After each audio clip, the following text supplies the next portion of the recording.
کی کہانی کا عنوان ہے بھائی میرے ابو چلے گئے۔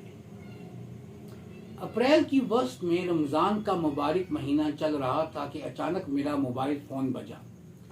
میں نے چیک کیا تو مجھے معلوم ہوا کہ میری ایک ہونہار طالبہ اور بہن کبرا حیدر کا پیغام آیا تھا، جس میں تحریر تھا کہ بھائی میرے ابو جان چلے گئے۔ غلام حیدر صاحب سے کبھی ملاقات تو نہ ہوئی تھی، لیکن بہت دکھ ہوا۔ اللہ ان کو جنت نصیب فرمائے۔ ان کی بیٹی کو دیکھتے ہوئے یہ کہا جا سکتا ہے کہ وہ ایک اچھے انسان ہوں گے۔ میری کچھ حرکتیں ایسی ہیں کہ میرے والدین کی تربیت پر شک کیا جا سکتا ہے، اس لیے میں ہمیشہ کوشش کرتا ہوں کہ اچھی عادات اپنا کر زندگی بسر کروں، مگر بندہ بشر ہوں، غلطیاں ہو ہی جاتی ہیں۔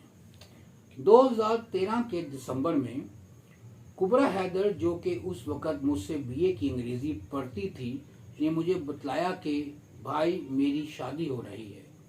میں نے کہا کہ اچانک؟ تو اس نے بولا کہ جی۔ لڑکے کا نام فیصل تھا، جو کہ نارووال کا رہائشی تھا۔ اس اکیڈمی کا مالک میرا ہی بچہ تھا، جس کا نام ہارون بیگ تھا اور جو میرے بھائی خرم کا جاننے والا تھا۔ اس کا تعلق بھی نارووال سے تھا۔ وہ بھی بڑا پریشان ہوا۔ آخر کبرا کی شادی ہو گئی اور وہ کچھ عرصے بعد امید سے ہو گئی۔ اس وقت اس نے ہارون بیگ سے رابطہ کیا اور کہا کہ اگر سر جی اکیڈمی آ رہے ہیں تو میں ان کو ٹیسٹ دینے آ جاؤں۔ میں نے اجازت دے دی اور کبرا نے ٹیسٹ سیشن جوائن کر لیا۔ ہماری ایک دوسری بہن، جس کا نام ثانیہ لطیف رانا تھا، جو اب ثانیہ سفیان علی رانا بن چکی ہے، بھی ٹیسٹ دینے آتی تھی۔ کچھ دیر بعد سیشن ختم ہو گیا۔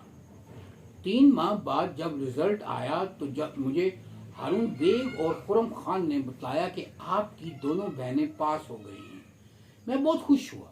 بعد میں کبرا نے MA کر لیا اور ثانیہ نے بھی آگے پڑھائی جاری رکھی۔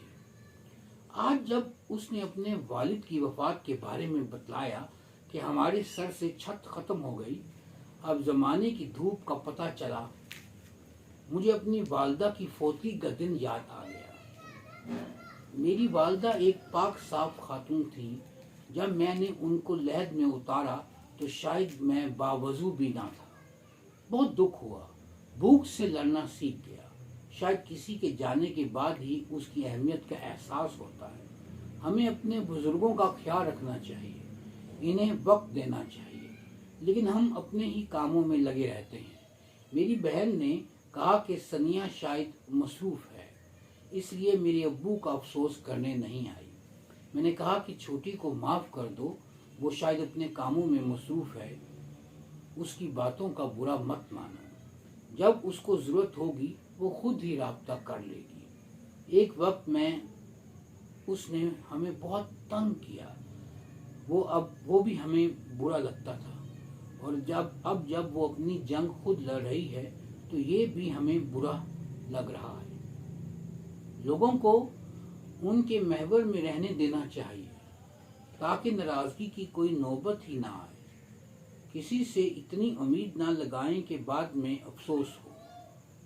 دعاؤں میں یاد رکھیں، بس اتنا ہی بہت ہے۔ شکریہ۔